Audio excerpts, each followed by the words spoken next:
ਸਤਿ ਸ਼੍ਰੀ ਅਕਾਲ। HSN TV ਵੇਖਣ ਵਾਲੇ ਸਾਰੇ ਦਰਸ਼ਕਾਂ ਦਾ ਚੰਗੇਰ ਪ੍ਰੋਗਰਾਮ ਦੇ ਵਿੱਚ ਅਸੀਂ ਨਿੱਘਾ ਸਵਾਗਤ ਕਰਦੇ ਹਾਂ। ਦੋਸਤੋ, ਸਾਡਾ ਇਹ ਪ੍ਰੋਗਰਾਮ ਚੰਗੇਰ, ਜਿਸ ਵਿੱਚ ਸਮਾਜਿਕ, ਸਿਆਸਤ ਤੇ ਭਖਦੇ ਹੋਏ ਮੁੱਦਿਆਂ ਤੇ ਵਿਚਾਰ ਚਰਚਾ ਹੁੰਦੀ ਹੈ। ਤੇ ਸਾਡੇ ਨਾਲ ਸਾਡੇ ਸਟੂਡੀਓ ਦੇ ਵਿੱਚ ਮੌਜੂਦ ਹੁੰਦੇ ਨੇ ਮਾਹਰ ਮਹਿਮਾਨ ਬਲਜੀਤ ਸਿੰਘ ਜੀ। ਅੱਜ ਵੀ ਉਹਨਾਂ ਦਾ ਤਹਿ ਦਿਲੋਂ ਅਸੀਂ ਧੰਨਵਾਦ ਕਰਦੇ ਹਾਂ ਸਟੂਡੀਓ ਦੇ ਵਿੱਚ ਹਾਜ਼ਰ ਹੋਣ ਦੇ ਲਈ। ਸਰ, ਬਹੁਤ ਬਹੁਤ ਸਵਾਗਤ ਹੈ ਜੀ ਤੁਹਾਡਾ। ਸ਼ੁਕਰੀਆ, ਸਤਿ ਸ੍ਰੀ ਅਕਾਲ, ਨਮਸਕਾਰ, ਆਦਾਬ।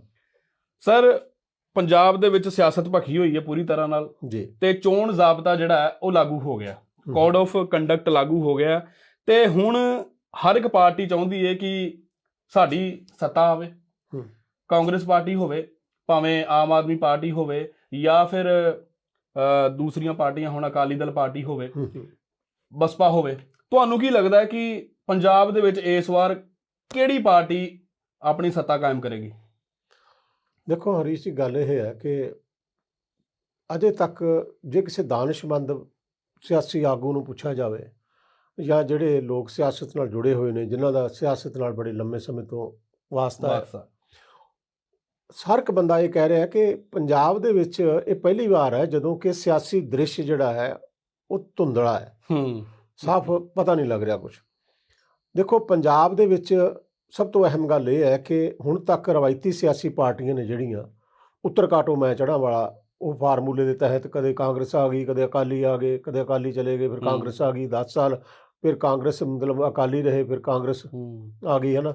ਉਸ ਤੋਂ ਪਹਿਲਾਂ ਇੱਕ ਵਾਰੀ ਫਿਰ ਕਾਂਗਰਸ ਦਾ ਰਾਜ ਆਇਆ, ਤਾਂ ਇਸ ਤਰ੍ਹਾਂ ਹੀ ਚੱਲਦਾ ਰਿਹਾ ਹੁਣ ਤੱਕ।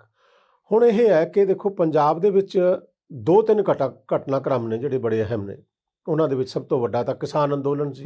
ਕਿਸਾਨ ਅੰਦੋਲਨ ਦੇ ਵਿੱਚੋਂ ਹੀ ਇੱਕ ਸਿਆਸੀ ਲਹਿਰ ਪੈਦਾ ਹੋਈ ਹੈ, ਔਰ ਉਹ ਸਿਆਸੀ ਲਹਿਰ ਹੈ ਜਿਹੜੀ ਉਹਦਾ ਪ੍ਰਭਾਵ ਕੁਦਰਤੀ ਪੰਜਾਬ ਤੇ ਪਏਗਾ ਹੀ ਪਏਗਾ। ਔਰ ਦੂਜਾ, ਆਮ ਆਦਮੀ ਪਾਰਟੀ ਨੂੰ ਕਈ ਥਾਵਾਂ ਦੇ ਉੱਤੇ ਲੋਕ ਤੀਜੇ ਬਦਲ ਵਜੋਂ ਵੀ ਵੇਖ ਰਹੇ ਨੇ ਕਿ ਜੀ ਹੋ ਸਕਦਾ ਕਿ ਇਹਨੂੰ ਮੌਕਾ ਦਿੱਤਾ ਜਾਣਾ ਚਾਹੀਦਾ। ਕੰਧਾਂ ਨਿਬੇੜ ਰੱਖੀਆਂ ਆਮ ਆਦਮੀ ਪਾਰਟੀ ਵਾਲੇ ਨੇ ਤਕਰੀਬਨ ਸਾਰੀਆਂ। ਇੱਕ ਵਾਰ ਫਿਰ ਆਮ ਆਦਮੀ ਪਾਰਟੀ ਮਤਲਬ ਮੌਕਾ ਦਿਓ ਕੇਜਰੀਵਾਲ ਨੂੰ। ਹੁਣ ਦੇਖੋ, ਪੰਜਾਬ ਦੇ ਵਿੱਚ ਜੇ ਆਪਾਂ ਸਾਰੇ ਤੋਲ ਤੁਕਾਂਤ ਇਹਨਾਂ 'ਤੇ ਨਜ਼ਰ ਮਾਰੀਏ ਤਾਂ ਪੰਜਾਬ ਦੀਆਂ 117 ਸੀਟਾਂ ਨੇ, ਵਿਧਾਨ ਸਭਾ ਹਲਕਾ 117 ਨੇ, ਔਰ ਪੰਜਾਬ ਦੇ ਵਿੱਚ 69 ਸੀਟਾਂ ਇਕੱਲੇ ਮਾਲਵੇ ਦੀਆਂ ਨੇ, 25 ਸੀਟਾਂ ਮਾਝੇ ਦੀਆਂ ਨੇ ਤੇ 23 ਸੀਟਾਂ ਦੁਆਬੇ ਦੀਆਂ ਨੇ। ਜਿਹੜਾ 40% ਵੋਟ ਬੈਂਕ ਹੈ ਉਹ ਨਿਰੋਲ ਸ਼ਹਿਰੀ ਹੈ, 26% ਸੰਪੂਰਨਤਾ ਸ਼ਹਿਰੀ ਹੈ, ਠੀਕ। ਤੇ ਉਸ ਤੋਂ ਬਾਅਦ ਮਤਲਬ ਜੇ ਕੁੱਲ ਮਿਲਾ ਕੇ ਵੇਖਿਆ ਜਾਵੇ ਤਾਂ 32% ਦਲਿਤ ਵੋਟ ਬੈਂਕ ਹੈ ਜੀ। ਇਹ ਹਿੰਦੁਸਤਾਨ 'ਚ ਸਭ ਤੋਂ ਜ਼ਿਆਦਾ ਹੈ। ਹੁਣ ਇਵੇਂ ਹੈ ਕਿ 77 ਸੀਟਾਂ ਜਿਹੜੀਆਂ ਨੇ ਉਹ ਪੇਂਡੂ ਜੀ ਤੇ ਅਰਧ ਸ਼ਹਿਰੀ ਇਲਾਕਿਆਂ ਨਾਲ ਤਾਲੁਕ ਰੱਖਦੀਆਂ ਨੇ, ਬਿਲਕੁਲ। ਤੇ ਜਿਹੜੀਆਂ 40 ਸੀਟਾਂ ਨੇ ਉਹ ਨਿਰੋਲ ਸ਼ਹਿਰੀ ਸੀਟਾਂ ਵਜੋਂ ਤਸਲੀਮ ਕੀਤੀਆਂ ਗਈਆਂ ਨੇ। ਤਾਂ ਹੁਣ ਇਹ ਹੈ ਕਿ ਜੇ ਸੰਯੁਕਤ ਸਮਾਜ ਮੋਰਚਾ ਪੂਰੀ ਸਰਗਰਮੀ ਨਾਲ ਇਹਨਾਂ ਚੋਣਾਂ ਦੇ ਵਿੱਚ ਹਿੱਸਾ ਲੈਂਦਾ ਹੈ ਤਾਂ ਕੁਦਰਤੀ ਹੈ ਉਹ ਜਿਹੜਾ ਗ੍ਰਾਮੀਣ ਵੋਟ ਬੈਂਕ ਹੈ ਉਹਦੇ ਵਿੱਚ ਅਕਾਲੀਆਂ ਨੂੰ ਤੇ ਕਾਂਗਰਸੀਆਂ ਦੇ ਜਿਹੜਾ ਗ੍ਰਾਮੀਣ ਵੋਟ ਬੈਂਕ ਨੇ ਉਹਨਾਂ ਨੂੰ ਪ੍ਰਭਾਵਿਤ ਕਰੇਗਾ। ਔਰ ਬਹੁਤ ਸਾਰੇ ਲੋਕ ਇਹ ਕਹਿੰਦੇ ਨੇ ਕਿ ਯਾਰ ਅਰਵਿੰਦ ਕੇਜਰੀਵਾਲ ਨੂੰ ਮੌਕਾ ਕਿਉਂ ਦਿੱਤਾ ਜਾਵੇ, ਉਹਨੂੰ ਪਹਿਲਾਂ ਇੱਕ ਵਾਰੀ ਦਿੱਤਾ ਸੀ ਮੌਕਾ ਤੇ 20 ਬੰਦੇ ਉਹਨਾਂ ਦੀ ਜਿੱਤੇ, ਤੇ ਉਸ ਤੋਂ ਬਾਅਦ ਕੰਜਰ ਕੜੀ ਪੈ ਗਈ ਤੇ ਹੁਣ ਉਹਨਾਂ ਦੇ ਗਿਣਤੀ ਤੇ 2-4 ਰਹਿ ਗਏ ਨੇ ਢੋਲ। ਔਰ ਉਹਨਾਂ ਨੇ ਕੀਤਾ ਕਰਾਇਆ ਕੱਖ ਨਹੀਂ ਗਾ, ਵਿਰੋਧੀ ਧਿਰ ਬਣ ਕੇ ਵੀ ਕੁਝ ਨਹੀਂ ਕੀਤਾ। ਔਰ ਇੱਕ ਹੋਰ ਵੀ ਗੱਲ ਆ, ਦੇਖੋ ਉਸ ਵੇਲੇ ਵੀ ਦਿੱਲੀ ਦੇ ਬਾਬੂਆਂ ਨੇ ਇੱਥੇ ਸਾਰੀ ਖੇਡ ਖਰਾਬ ਕੀਤੀ। ਜਿਹੜੇ ਪਹਿਲਾਂ ਟੁੱਟੀਆਂ ਟੈਕਸੀਆਂ ਕਾਰਾਂ 'ਚ ਘੁੰਮਦੇ ਸੀ ਉਹਨਾਂ ਕੋਲੇ ਦਿਨਾਂ 'ਚ SUVs ਆ ਗਈਆਂ, ਉਹਨਾਂ ਨੇ ਟਿਕਟਾਂ ਪੈਸੇ ਲੈ ਵਿੱਚ ਔਰ ਆਪਣੇ ਬਾਵਕਾਰ ਆਗੂਆਂ ਨੂੰ ਉਹਨਾਂ ਨੇ ਜ਼ਲੀਲ ਕਰ ਕਰਕੇ ਪਾਰਟੀ 'ਚੋਂ ਕੱਢਿਆ, ਜਿਨ੍ਹਾਂ 'ਚ ਸੋਚਾ ਸਿੰਘ ਛੋਟੇਪੁਰ ਵੀ ਸ਼ਾਮਿਲ ਨੇ। ਔਰ ਜਿਹੜੇ ਲੋਕ ਬਹੁਤ ਲੰਮੇ ਸਮੇਂ ਤੋਂ ਇਸ ਪਾਰਟੀ ਦਾ ਮੂੰਹ ਮਹਾਂਦਰਾ ਸਵਾਰਨ ਬਣਾਉਣ ਵਾਸਤੇ ਪੰਜਾਬ 'ਚ ਸਰਗਰਮ ਸਨ, ਉਹਨਾਂ ਨੂੰ ਕੱਢ ਕੇ ਬਾਹਰ ਮਾਰਿਆ। ਹੁਣ ਸੰਯੁਕਤ ਕਿਸਾਨ ਮੋਰਚੇ ਦੇ ਜਿਹੜੇ ਪ੍ਰਮੁੱਖ ਆਗੂ ਨੇ ਬਲਬੀਰ ਸਿੰਘ ਰਾਜੇਵਾਲ, ਜਿਨ੍ਹਾਂ ਨੇ ਹੁਣ ਆਪਣੀ ਸੰਯੁਕਤ ਸਮਾਜ ਪਾਰਟੀ ਬਣਾਈ ਹੈ, ਉਹ ਕਹਿੰਦੇ ਨੇ ਕਿ ਸਾਡਾ ਕੇਜਰੀਵਾਲ ਨਾਲ ਸਮਝੌਤਾ ਇਸ ਕਰਕੇ ਨਹੀਂ ਹੋ ਸਕਿਆ ਕਿ ਅਸੀਂ ਉਹਨੂੰ ਕਿਹਾ ਸੀ ਕਿ ਭਾਈ ਤੁਹਾਡੇ ਬੰਦੇ, ਤੁਸੀਂ ਤਾਂ ਟਿਕਟਾਂ ਵੇਚ ਰਹੇ ਹੋ ਕਰੋੜਾਂ ਕਰੋੜ, ਤੇ ਸਾਨੂੰ ਇਹ ਗੱਲ ਮਨਜ਼ੂਰ ਨਹੀਂ। ਤਾਂ ਸਾਡਾ ਇਸ ਗੱਲ 'ਤੇ ਅਸੀਂ ਉਹਨੂੰ ਜਦੋਂ ਕੇਜਰੀਵਾਲ ਨੂੰ ਕਿਹਾ ਉਹ ਡੁੰਨ ਵੱਟਾ ਹੀ ਬਣ ਗਿਆ, ਬੋਲੇ ਕੱਖ ਨਹੀਂ ਗਾ। ਮਤਲਬ ਹਾਲੇ ਚੁੱਪ। ਤੱਕ ਉਹਨਾਂ ਦਾ ਕੋਈ ਠੀਕ ਹੈ। ਪ੍ਰਤੀਕਿਰਿਆ ਸਾਹਮਣੇ ਨਹੀਂ ਆਈ। ਰਾਘਵ ਚੱਡਾ ਨੂੰ ਜਲੰਧਰ ਪ੍ਰੈਸ ਕਲੱਬ ਵਿੱਚ ਜਿਵੇਂ ਘੇਰਿਆ, ਬਸ ਇੱਕ ਛਤਰੌਲ ਨਹੀਂ ਹੋਈ ਉਹਦੀ ਬਾਬੂ ਦੀ, ਬਾਕੀ ਸਭ ਨਹੀਂ ਕੁਝ ਤਾਂ ਸਾਰਾ ਕੁਝ ਹੋ ਗਿਆ। ਔਰ ਕੋਈ ਜਵਾਬ ਨਹੀਂ ਸੀ ਉਹਨਾਂ ਦੇ ਕੋਲ, ਔਰ ਉਹ ਆਪਣਾ ਆਪ ਬਚਾ ਕੇ ਮਸਾਂ ਆਪਣੀ ਗੱਡੀ 'ਚ ਬਹਿ ਕੇ ਤੇ ਨਿਕਲ ਗਏ। ਜਿਹੜੇ ਜਲੰਧਰ ਦੇ ਵਿੱਚ ਮਾਲੀ ਵਰਗੇ ਬੰਦੇ ਮਤਲਬ ਲੰਮੇ ਸਮੇਂ ਤੋਂ ਇਸ ਪਾਰਟੀ ਨਾਲ ਜੁੜੇ ਹੋਏ ਸਨ, ਉਹਨਾਂ ਨੂੰ ਟਿਕਟ ਨਹੀਂ ਦਿੱਤੀ। 17 ਘੰਟੇ ਪਹਿਲਾਂ ਜਿਹਨੇ ਪਾਰਟੀ ਜੁਆਇਨ ਕੀਤੀ ਉਹਨੂੰ ਦੇਤੀ, ਔਰ ਫਿਰ ਕਾਂਗਰਸ ਚੋਂ ਇੱਕ ਬੰਦਾ ਆਇਆ ਉਹਨੂੰ ਦੇਤੀ। ਇਹਦਾ ਮਤਲਬ ਇਹ ਕਿ ਇਹਨਾਂ ਨੇ ਪੈਸੇ ਖਾਦੇ ਔਰ ਇਹ ਪੈਸੇ ਖਾ ਰਹੇ ਨੇ, ਇਹਨਾਂ ਨੂੰ ਕੋਈ ਇਲਾਜ। ਔਰ ਇਹ ਕਿਹਾ ਵੀ ਜਾ ਰਿਹਾ ਕਿ ਵੱਡੀਆਂ ਵੱਡੀਆਂ ਡੀਲਾਂ ਫਿਕਸ ਹੋ ਰਹੀਆਂ ਨੇ, ਪੈਸਾ ਲੈ ਕੇ ਤੇ ਟਿਕਟਾਂ ਵੇਚੀਆਂ ਜਾ ਰਹੀਆਂ ਨੇ। ਔਰ ਜਿੱਥੇ ਕੇਜਰੀਵਾਲ ਸਾਹਿਬ ਪਹਿਲਾਂ ਇਹ ਕਹਿੰਦੇ ਸੀ ਕਿ ਅਸੀਂ ਭ੍ਰਸ਼ਟਾਚਾਰ ਤੋਂ ਅਲੱਗ ਇੱਕ ਇਦਾਂ ਦੀ ਪਾਰਟੀ ਬਣਾਵਾਂਗੇ ਜਿਹਦੇ ਵਿੱਚ ਕੋਈ ਭ੍ਰਸ਼ਟਾਚਾਰ ਨਹੀਂ ਹੋਏਗਾ, ਔਰ ਮੈਂ ਭ੍ਰਸ਼ਟਾਚਾਰ ਦਾ ਬਿਲਕੁਲ ਵਿਰੋਧ ਕਰਦਾ। ਹਾਂ, ਤੁਸੀਂ ਦੇਖੋ ਵੀ ਇਸ ਬੰਦੇ ਵਰਗਾ ਬੇਈਮਾਨ ਕੋਈ ਨਹੀਂ। ਯਾਨੀ ਅਰਵਿੰਦ ਕੇਜਰੀਵਾਲ ਵਰਗਾ ਬੰਦਾ ਬੇਈਮਾਨ ਕਿਉਂ ਨਹੀਂ?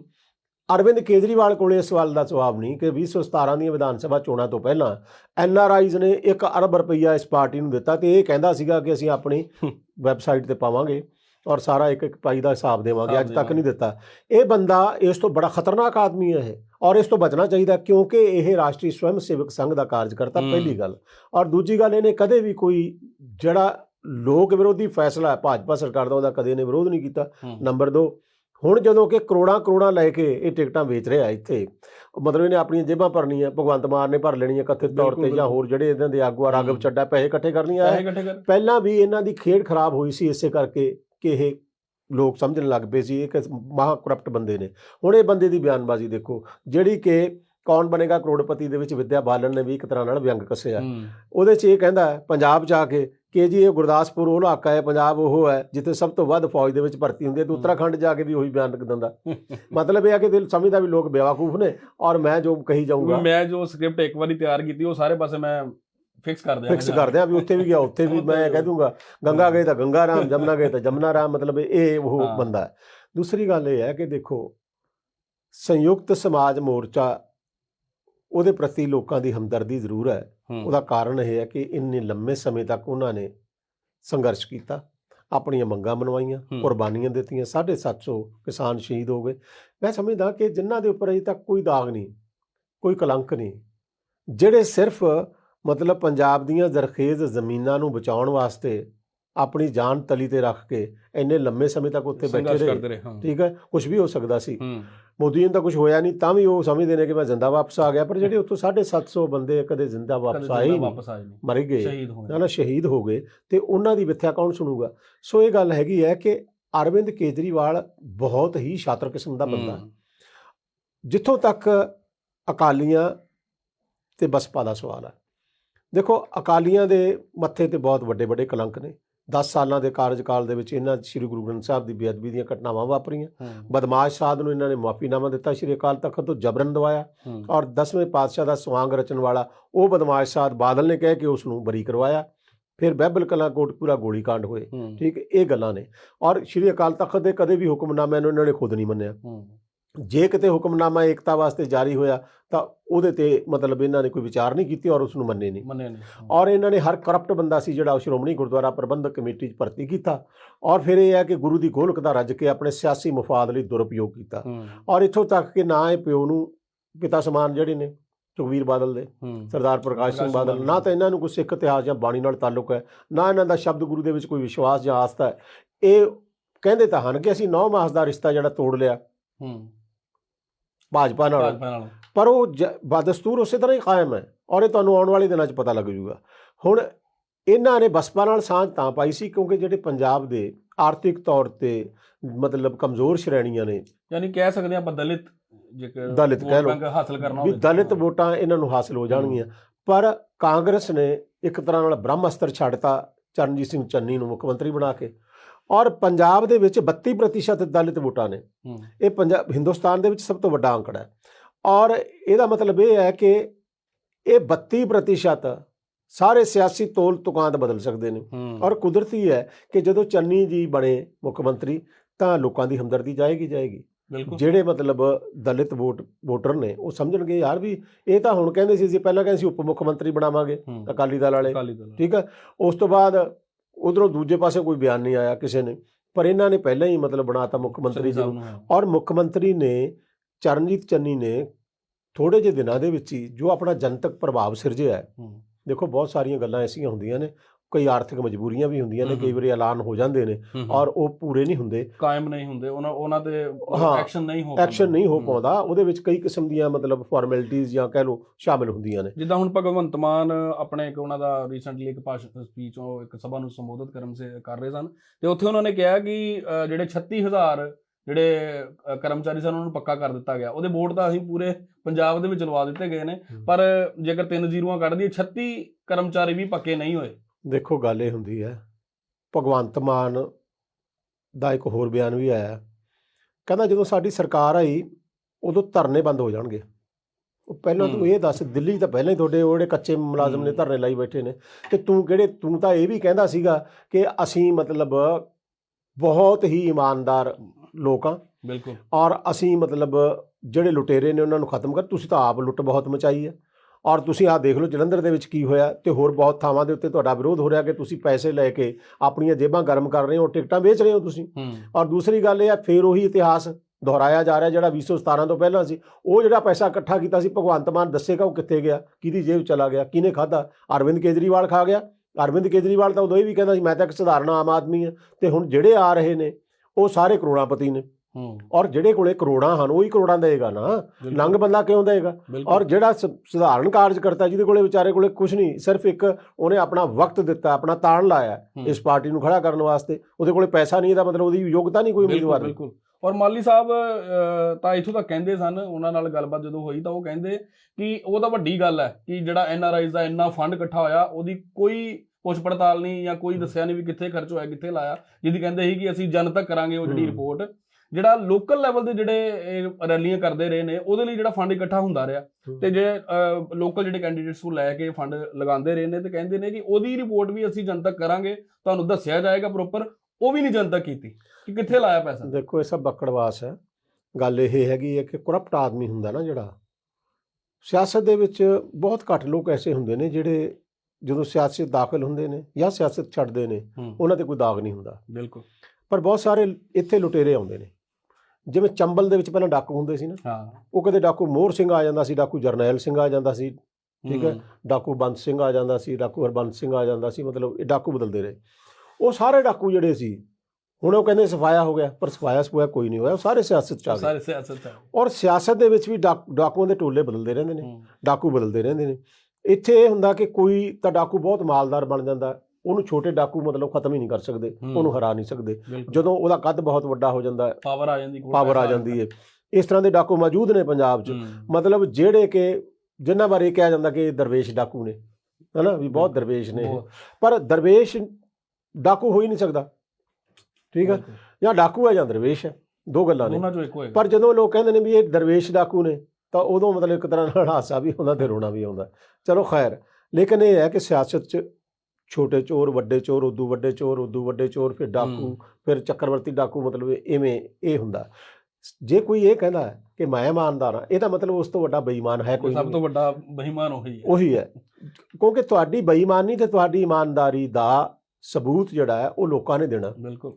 ਔਰ ਲੋਕ ਜਦੋਂ ਤੁਹਾਨੂੰ ਕਹਿਣਗੇ ਕਿ ਹਾਂ ਇਹ ਇਮਾਨਦਾਰ ਹੈ ਤਾਂ ਤੁਸੀਂ ਇਮਾਨਦਾਰ, ਉਦੋਂ ਇਮਾਨਦਾਰ ਆ, ਠੀਕ, ਆਪ ਆਪਣੇ ਮੂੰਹੋਂ ਕਹਿ ਕੇ। ਹਾਂ, ਇਹ ਨਹੀਂ ਹੋ ਸਕਦਾ ਕਿ ਤੁਸੀਂ ਆਪਣੇ ਆਪ ਨੂੰ ਕਹੀ ਜਾਓ ਕਿ ਮੈਂ ਇਮਾਨਦਾਰ ਹਾਂ, ਜਿਵੇਂ ਠੋਕੋ ਤਾਲੀ ਕਹੀ ਜਾਂਦਾ ਵੀ ਮੇਰੇ ਵਰਗਾ ਇਮਾਨਦਾਰ ਕੋਈ ਜੰਮਿਆ ਨਹੀਂਗਾ। ਇਹਦਾ ਮਤਲਬ ਇਹ ਬਾਕੀ ਸਾਰੇ ਬੇਈਮਾਨ, ਸਾਰੇ ਝੂਠੇ। ਚਰਨਜੀਤ ਸਿੰਘ ਚੰਨੀ ਬੇਈਮਾਨ ਹੈ, ਹਨਾ, ਸੁਖਜਿੰਦਰ ਸਿੰਘ ਰੰਧਾਵਾ ਬੇਈਮਾਨ ਹੈ, ਬਾਕੀ ਜਿੰਨੇ ਵੀ ਮੰਤਰੀ ਨੇ, ਵਿਧਾਇਕ ਨੇ, ਉਹ ਸਾਰੇ ਬੇਈਮਾਨ ਨੇ, ਤੇ ਇੱਕ ਬੰਦਾ ਜੰਮਿਆ ਠੋਕੋ ਤਾਲੀ, ਜਿਹੜਾ ਮਤਲਬ ਯੁਗਾ ਜੁਗਾਂਤਰਾਂ ਤੋਂ ਮਤਲਬ ਇਮਾਨਦਾਰ ਹੈ ਤੇ ਅੱਗੇ ਰਹਿੰਦੀ ਸਦੀ ਤੱਕ ਮਤਲਬ ਉਹ। ਔਰ ਸਿੱਧੂ ਸਾਹਿਬ ਤੇ ਮੇਰਾ ਅਗਲਾ ਪ੍ਰਸ਼ਨ ਵੀ ਇਹੋ ਹੀ ਹੈ ਕਿ ਸਿੱਧੂ ਸਾਹਿਬ ਕਹਿੰਦੇ ਨੇ ਕਿ ਜੱਟ ਦੀ ਜ਼ੁਬਾਨ ਜਿਹੜੀ ਹੈ ਉਹ ਤੇ ਮੈਂ ਖਰਾ ਉਤਰਾਂਗਾ, ਮੈਂ ਜੋ ਕਹਿ ਦਿੱਤਾ ਮੇਰੇ ਮੂੰਹ ਚੋਂ, ਮੇਰੀ ਜ਼ੁਬਾਨ ਤੋਂ ਜੋ ਨਿਕਲ ਗਿਆ ਉਹ ਮੈਂ ਪੂਰਾ ਕਰਕੇ ਵਿਖਾਵਾਂਗਾ।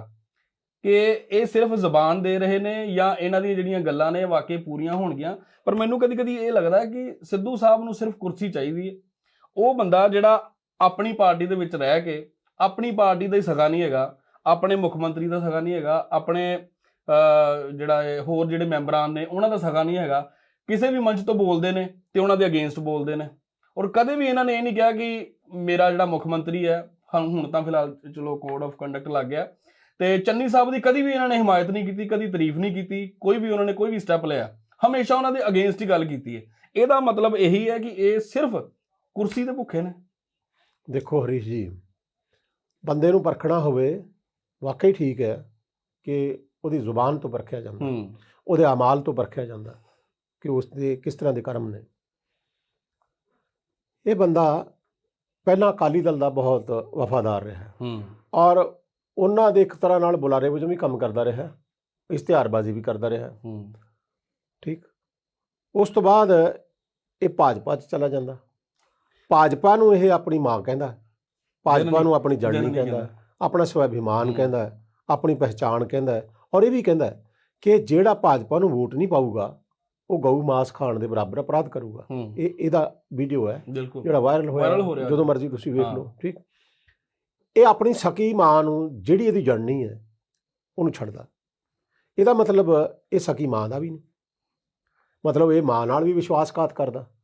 ਜਿਹੜਾ ਪੁੱਤ ਆਪਣੀ ਮਾਂ ਨੂੰ ਸਤਿਕਾਰ ਨਹੀਂ ਦਿੰਦਾ, ਜਿਹੜਾ ਪੁੱਤ ਆਪਣੀ ਮਾਂ ਤੋਂ ਬਾਗੀ ਹੁੰਦਾ, ਇਹਦਾ ਮਤਲਬ ਇਹ ਹੈ ਉਹ ਪੁੱਤ ਨਹੀਂ ਕਪੁੱਤਾ, ਉਹ ਬੀ ਨਹੀਂ ਕਬੀ ਹੈ।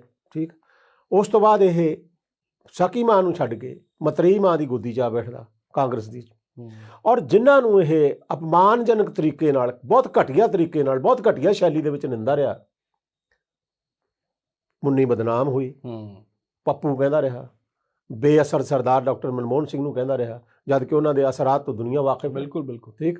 ਔਰ ਦੁਨੀਆ ਦੇ ਜਿੰਨੇ ਵੀ ਵੱਡੇ ਵੱਡੇ ਮੁਲਕਾਂ ਦੇ ਸਰਬਰਾਹ ਉਹਨਾਂ ਦੀ ਕਿਸ ਤਰ੍ਹਾਂ ਮਤਲਬ ਤੁਸੀਂ ਵੇਖਿਆ ਕਿ ਉਹਨਾਂ ਦਾ ਸਤਿਕਾਰ ਤੇ ਆਦਰ ਕਰਦੇ ਰਹੇ। ਹੁਣ ਉਸ ਤੋਂ ਬਾਅਦ ਜਦੋਂ ਇਹ ਕਾਂਗਰਸ 'ਚ ਆਉਂਦਾ ਤਾਂ ਥੁੱਕ ਕੇ ਚੱਟਦਾ ਔਰ ਉਹ ਇੰਨਾ ਮਤਲਬ ਬੰਦੇ ਨੂੰ ਵੇਖ ਕੇ ਆਉਂਦਾ ਹੈ ਕਿ ਬੰਦਾ ਜਿਹੜਾ ਵੇਖ ਰਿਹਾ ਹੈ, ਜਿਹਨੇ ਇਹਦਾ ਅਤੀਤ ਵੇਖਿਆ ਤੇ ਫਿਰ ਉਹਦਾ ਵਰਤਮਾਨ ਦੇਖ ਰਿਹਾ, ਤਾਂ ਉਹਨੂੰ ਲੱਗਦਾ ਕਿ ਯਾਰ ਸ਼ਰਮ ਦੇ ਨਾਲ ਮੈਨੂੰ ਡੁੱਬ ਕੇ ਮਰ ਜਾਣਾ ਚਾਹੀਦਾ, ਜਿਹੜਾ ਬੰਦਾ ਵੇਖ ਰਿਹਾ।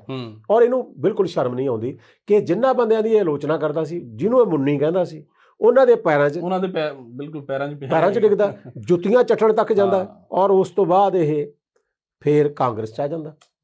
ਕਾਂਗਰਸ 'ਚ ਇਹਦੀ ਦੌੜ ਕੀ ਹੈ? ਕਾਂਗਰਸ 'ਚ ਇਹਦੀ ਦੌੜ ਆ ਕਿ ਮੈਨੂੰ ਛੇਤੀ ਤੋਂ ਛੇਤੀ ਪਹਿਲੀ ਗੱਲ ਤਾਂ ਫਸਟ ਸਟੈਪ ਮੈਂ ਲਵਾਂ ਤੇ ਪ੍ਰਦੇਸ਼ ਕਾਂਗਰਸ ਕਮੇਟੀ ਦਾ ਪ੍ਰਧਾਨ ਬਣ ਜਾ। ਇਹਨੂੰ ਬਣਾ ਦਿੱਤਾ ਜਾਂਦਾ। ਇਹ ਰੋਂਦਾ ਪਿੱਟਦਾ, ਉੱਥੇ ਜਾ ਕੇ ਉਹਦੀਆਂ ਲੱਤਾਂ ਘੁੱਟਦਾ, ਮੋਰਾਂ 'ਚ ਡਿੱਗਦਾ, ਜੋ ਮਰਜ਼ੀ ਕਰਦਾ। ਉਸ ਤੋਂ ਬਾਅਦ ਨੌਬਤ ਇਹ ਆਉਂਦੀ ਹੈ ਕਿ ਫਿਰ ਇਹਨੂੰ ਇਹ ਬੁਖਾਰ ਚੜ੍ਹਦਾ ਹੈ ਕਿ ਮੈਂ ਹੁਣ ਮੁੱਖ ਮੰਤਰੀ ਬਣ ਜਾ। ਜਦੋਂ ਮੁੱਖ ਮੰਤਰੀ ਦੌੜ ਸ਼ੁਰੂ ਹੁੰਦੀ ਹੈ, ਉਹਦੇ ਵਿੱਚ ਸਭ ਤੋਂ ਪਹਿਲਾਂ ਸੁਨੀਲ ਜਾਖੜ ਦਾ ਨਾਮ ਆਉਂਦਾ, ਫਿਰ ਸੁਖਜਿੰਦਰ ਸਿੰਘ ਰੰਧਾਵਾ ਦਾ ਆਉਂਦਾ, ਪਰ ਫਿਰ ਗੇਮ ਉਲਟ ਜਾਂਦੀ ਹੈ, ਦੋਨਾਂ ਦੀਆਂ ਲੱਤਾਂ ਖਿੱਚਦਾ ਔਰ ਇਹ ਸੋਚਦਾ ਵੀ ਕਮਜ਼ੋਰ ਬੰਦੇ ਨੂੰ ਅੱਗੇ ਲਿਆਂਦਾ ਜਾਵੇ। ਤੇ ਪੱਤਾ ਖੇਡਿਆ ਜਾਂਦਾ ਕਿ ਜੇ ਦਲਿਤ ਵੋਟ ਬੈਂਕ ਆਪਣੇ ਜੇ ਹਿੱਸੇ ਆ ਜੇ ਤਾਂ ਆਪਾਂ ਦੁਬਾਰਾ ਸੱਤਾ ਹਾਸਲ ਕਰ ਸਕਦੇ ਹਾਂ। ਤੇ ਉੱਥੇ ਕੀ ਕਰਦਾ ਚਰਨਜੀਤ ਸਿੰਘ ਚੰਨੀ ਨੂੰ, ਫਿਰ ਇਹ ਮੋਢੇ ਤੇ ਹੱਥ ਰੱਖਦਾ ਉਹਦੇ, ਉਹਨਾਂ ਨੂੰ ਮੁੱਖ ਮੰਤਰੀ ਸਮਝਦਾ ਨਹੀਂ, ਪਰ ਉਹ 15 ਦਿਨ 'ਚ ਇਹਨੂੰ ਇਹਦੀ ਔਕਾਤ ਦਿਖਾ ਦਿੰਦੇ ਆ। ਉਹ ਤੂੰ ਆਪਣੀ ਔਕਾਤ 'ਚ ਰਹੋ, ਆਪਣੀ ਔਕਾਤ 'ਚ ਰਹਿ, ਔਰ ਤੂੰ ਕੀ ਹੈ, ਤੂੰ ਸਿਰਫ ਪ੍ਰਧਾਨ ਹੈ ਤੇ ਇਹ ਤੇਰਾ ਅਧਿਕਾਰ ਖੇਤਰ ਨਹੀਂ, ਮੈਂ ਮੁੱਖ ਮੰਤਰੀ ਹਾਂ, ਹੁਕਮ ਮੇਰਾ ਹੈ, ਫੈਸਲੇ ਕੈਬਨਿਟ ਦੇ ਨੇ, ਅਸੀਂ ਸੋਚਣਾ ਲੋਕਾਂ ਵਾਸਤੇ ਕੀ ਕਰਨਾ ਕੀ ਨਹੀਂ ਕਰਨਾ। ਪਰ ਇਹ ਆਪਣੇ ਆਪ ਐਲਾਨ ਕਰਨ ਲੱਗ ਜਾਂਦਾ। ਫਿਰ ਉਸ ਤੋਂ ਤੁਸੀਂ ਦੇਖੋ ਇਹ ਕਹਿੰਦਾ ਕੀ ਆ, ਭਗਵੰਤ ਸਿੰਘ ਦੇ ਪੁੱਤਰ ਕੋਲੇ ਜੇ ਤਾਕਤ ਹੁੰਦੀ ਜਾਂ ਤਾਕਤ ਆ ਜਾਂਦੀ ਜਾਂ ਤਾਕਤ ਹੋਵੇ ਜਾਂ ਮਤਲਬ ਇਹ ਬੜੀਆਂ ਗੱਲਾਂ ਮੈਂ ਕਰਦਾ, ਮੈਂ ਉਹ ਕਰਦਾ। ਅੱਛਾ, ਜਦੋਂ ਚਰਨਜੀਤ ਸਿੰਘ ਚੰਨੀ ਜਨਤਕ ਐਲਾਨ ਕਰਦੇ ਨੇ, ਕੁਛ ਰਾਇਤਾਂ ਦਿੰਦੇ ਨੇ, ਤਾਂ ਫਿਰ ਇਹ ਕਹਿ ਕੇ ਭੰਡਦਾ ਕਿ ਉਹਨਾਂ ਨੂੰ ਲੋਲੀਪੌਪ ਨਹੀਂ ਚਾਹੀਦੇ। ਹੁਣ ਇਹ ਕਹਿੰਦਾ ਜੱਟ ਦੀ ਜ਼ੁਬਾਨ ਹੋਣੀ ਚਾਹੀਦੀ ਹੈ। ਜੱਟ ਤਾਂ ਥੁੱਕ ਕੇ ਚੱਟਦਾ, ਥੁੱਕ ਕੇ ਚੱਟਿਆ ਨਾ ਕਿ ਤੂੰ ਕਹਿੰਦਾ ਸੀ ਲੋਲੀਪੌਪਸ ਨਹੀਂ, ਫਿਰ ਤੂੰ ਖੁਦ ਐਲਾਨ ਕਰੀ ਜਾਂਦਾ। ਹੁਣ 2000 ਰੁਪਇਆ ਦੇਵਾਂਗੇ, 8 ਸਿਲੰਡਰ ਦੇਵਾਂਗੇ, 5ਵੀਂ ਪਾਸ ਨੂੰ ਇੰਨੇ ਦੇਵਾਂਗੇ, 10ਵੀਂ ਪਾਸ ਨੂੰ ਇੰਨੇ ਦੇਵਾਂਗੇ। ਤੂੰ ਫਿਰ ਕਾਹਦੀ ਜ਼ੁਬਾਨ ਹੈ ਤੇਰੀ ਜੱਟਾ? ਤੇਰੀ ਤਾਂ ਜ਼ੁਬਾਨ ਕੋਈ ਨਹੀਂ, ਤੂੰ ਤਾਂ ਬਦ ਜ਼ੁਬਾਨ ਹੈ। ਔਰ ਤੇਰੇ ਵਰਗੀ ਜ਼ੁਬਾਨ ਜੇ ਹਰ ਵਿਅਕਤੀ ਦੀ ਹੋਵੇ, ਕਿਉਂ ਜੱਟਾਂ ਨੂੰ ਬਦਨਾਮ ਕਰਨਾ?